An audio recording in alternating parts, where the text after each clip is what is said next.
Hello everyone, welcome back to my channel.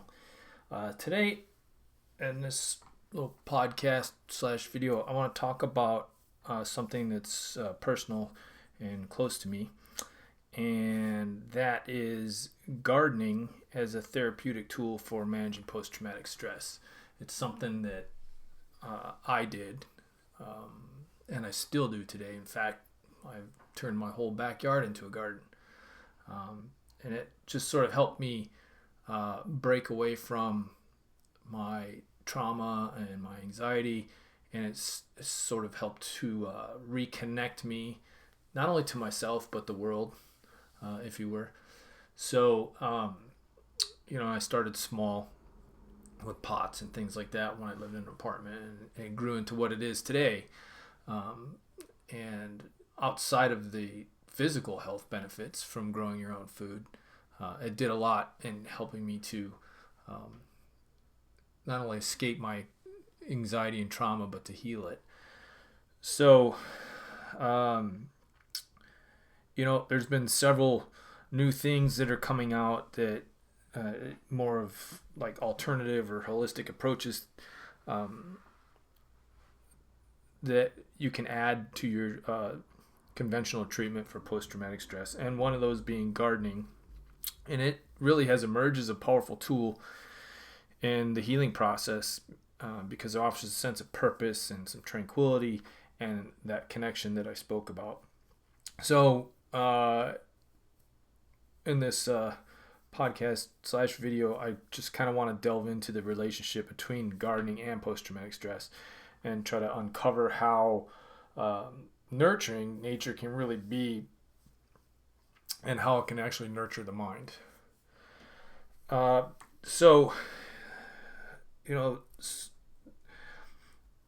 psychological impacts of post-traumatic stress, it includes symptoms like flashbacks, nightmares, severe anxiety, emotional numbness, and these things, tend to isolate a person from not only from themselves but their loved ones, and they really just create barriers to leading a happy and fulfilling life.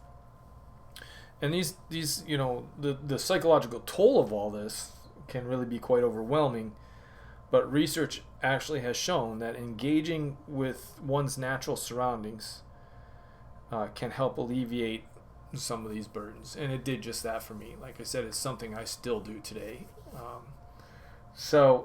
And there's other things I did, cooking, walking, meditating, those sorts of things, and these things all helped me. But they're all things that I liked and enjoyed, so I utilized them. And it's stuff that I could do on my own. I didn't have to have a doctor present. I didn't have to have medication. I didn't have to have anything expensive. I mean, it was just all stuff that I could do at home, while I was home, which is where I spent a majority of my time. I had something to do that would help me work towards healing. So you might be asking yourself, well, what are the therapeutic benefits of gardening? And so what it does really is it bridges the gap between your mind and nature, and it allows a person to immerse themselves in these, what I like to call, rhythms of growth and life.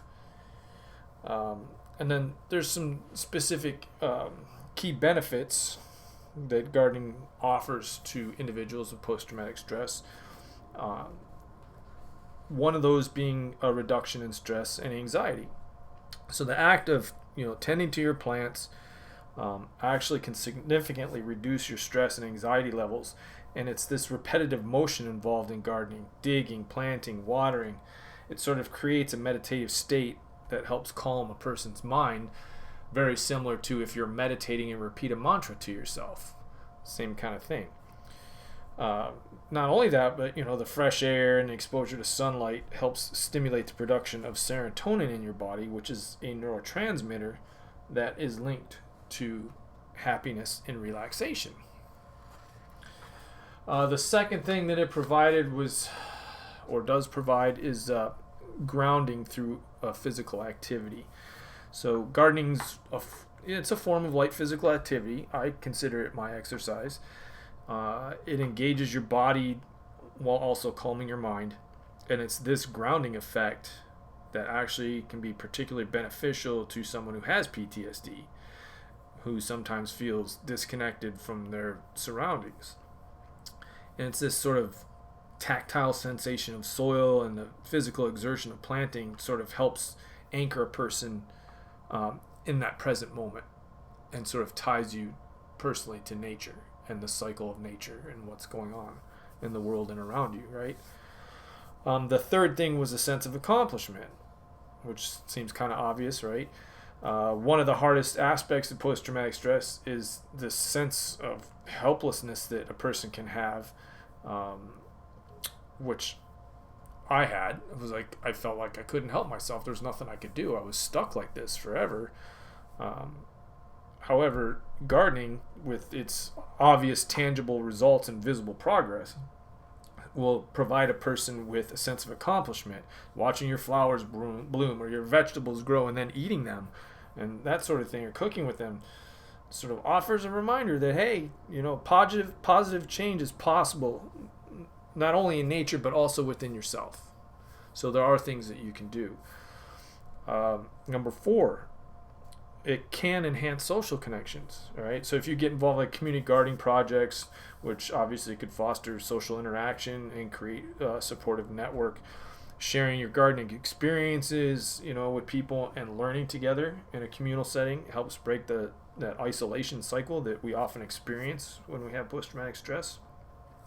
But even if you're not ready for that sort of community type thing, or you don't want to do that, even a solitary gardening can lead to rich conversations, say with your neighbors or friends, or maybe a roommate or whoever lives with you, over the bounty of your harvest. I know it happens to me all the time. I show my neighbors pictures and stuff, and it starts these conversations, and they start asking me questions, and we sort of connect that way, and they started gardening and growing things and learning things, and it just started this whole kind of cool little dynamic going on in the neighborhood. Number 5, gardening can promote mindfulness. And we've had a couple of past videos talking about mindfulness and post-traumatic stress and meditation and that sort of thing, and this kind of links into that too, because mindfulness is a cornerstone of many of the post-traumatic stress therapies that are out there, and gardening will naturally foster that practice. So basically, when someone focuses, say, on the scent of the flowers, the texture of the leaves, or the sound of rustling branches, you sort of engage with your immediate surroundings when those things happen, and that pulls a person away from the distressing memories and fears that you have, the anxiety, the panic, because you're focusing on something. Like I mentioned before in other videos, cooking did that too. I focused on something. Writing did that. I was focused on something, and it pulled me away. It connected me to something and pulled me away, broke me away from the anxiety, the fear, the panic, all of that, until these things became habits. And then eventually, obviously, the post-traumatic stress no longer bothered me. There is some scientific backing to gardening and mental health. There's been studies that have consistently highlighted the benefits of gardening for a person's mental health. And researchers have actually found that spending time in green spaces can lower your cortisol levels, which we talked about before in many videos, that your body produces cortisol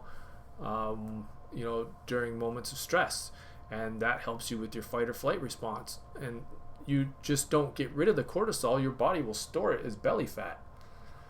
So you have to find things to do to get rid of that cortisol out of your body, because you don't need it. And especially if you're in a state of constant or chronic stress, you're constantly producing it. I mean, I went from 155 pounds running half marathons to weighing 225 pounds and being in a wheelchair when I was going through all this stuff. So I've lost all that weight, and I'm not in a wheelchair anymore, but by doing these things, it helped to accomplish that. So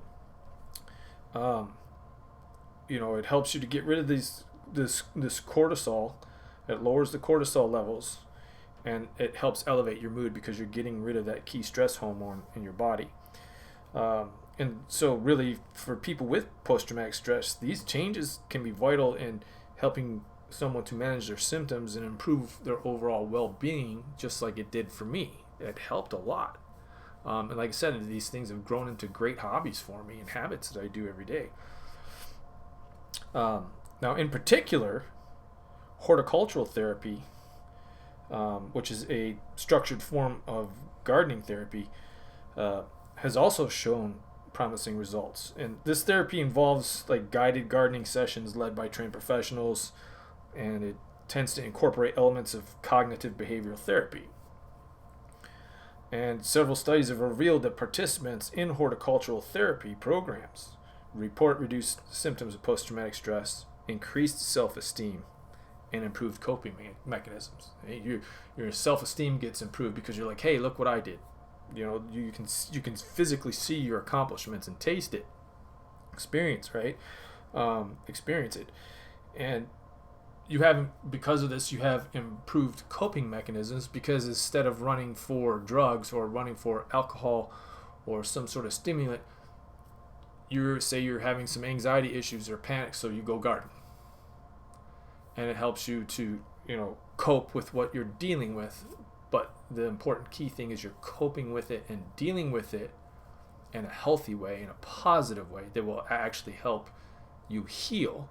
Whereas the alcohol and drugs just cover the problem up. So when the effects wear off, your problem comes back. And when it comes back worse. I know, because I went through that. So, you might be asking yourself, well, yeah, okay, this saying, this all sounds great, but how do I get started?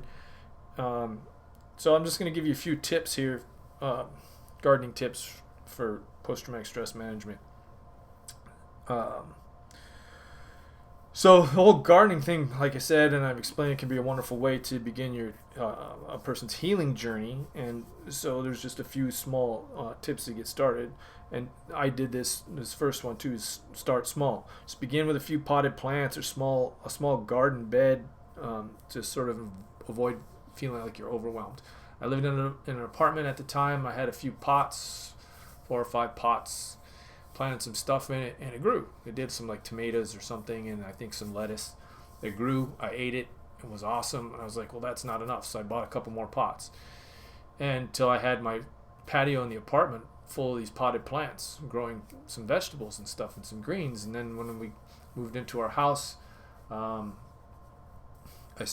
did one little garden plot, and stuff grew, and I ate it. It was great. So I'm like, I want to expand it. So I expanded it, and it eventually, I had to move things around a couple times because I had to get in tune with the cycles of the rising and setting sun and that sort of thing, not only in spring, but in summer and winter and fall, depending on what you're planting and the sunlight needs of those individual plants. That took me a couple years, got that all settled, and now basically I got the final layout in my whole backyard, and my whole backyard is a garden. And then I'll start, now making that permanent, so it looks better.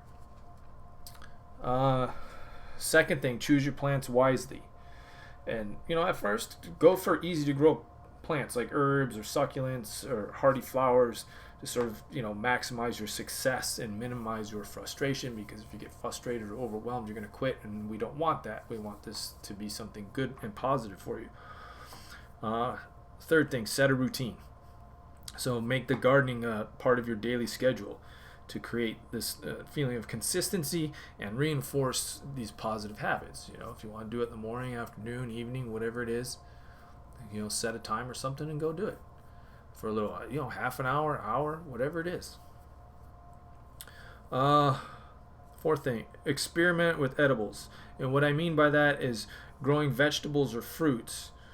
And these things can add a whole nother rewarding dimension to your gardening experience, as you actually are getting to enjoy the literal fruits of your labor.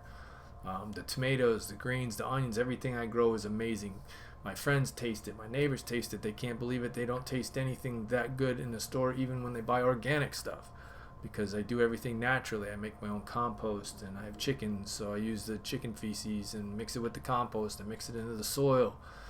I don't use any chemicals at all. I sort of let nature do its thing. I have ladybugs that live in my garden. There's lizards, all these things, birds come in, worms, all these things going on, right? And sometimes I just sit there and watch it all happen. It's therapy, really. Same thing with the chickens. Sometimes I just sit there in the morning with a cup of coffee and watch them do their thing. It's relaxing. And lastly, when you're ready for that, or if you decide you want to do this, seek community projects. So look for local gardening groups or community gardens. If you don't have a balcony or a backyard or something that you can plant things in, look for a community garden where you can go plant a few of your own things in your own little spot. And that way you get social support and you can share knowledge. So it's important, to note that gardening should be viewed as a complementary therapy rather than a standalone treatment for post-traumatic stress. Like I said, I used to go to therapy and all that. In the beginning it was once a week, and eventually got to once every 3 months, and then I obviously didn't go anymore and didn't need to. But while I was doing that, I added these complementary things like gardening, meditation, mindfulness, cooking, walking, writing. Writing was the first thing I did. And you see what this, even with the writing, what it grew into for me, right? And you're hearing about the gardening and the cooking and all that. So, while the benefits of gardening are substantial, right? I just want people to understand that you should continue with, any prescribed therapy or even medication regimen that the doctor has you on. But you can discuss with your doctor what you're doing. And like I said, they'll work with you, or they should work with you. And as you go along, reducing your dependence on the medication and therapy and those sorts of things as you start figuring out how to work through this on your own. But, like I said, combining gardening, with your professional care creates this multifaceted approach to healing. So you're sort of attacking this healing, this post-traumatic stress thing from different angles instead of just one thing, right? And like I've told you all before, and I've said it in many videos, you got to try a bunch of different things when you're trying to heal from post-traumatic stress. And some things will work and some things won't. So stick with the things that do, discard the things that don't, and keep moving on. And, there's also stories of resilience out there. And many people have shared transformative stories of how gardening helped them cope with post-traumatic stress, like myself, right? We've been talking about that. There's been stories of veterans returning from war zones, survivors of trauma, individuals recovering from personal loss that all have found solace in cultivating life through gardening. And I've been telling you that for 17 and a half minutes now that I did it myself. It was one of the things I did, right? So I'm living proof. It's true. And these testimonials highlight the resilience of the human spirit and the profound connection that we do share with nature unless you're disconnected from it. And when you're disconnected from it, that's when these mental issues start to occur. So, in conclusion, I just want to say that, gardening is not merely about nurturing plants. It's also a way to nurture yourself.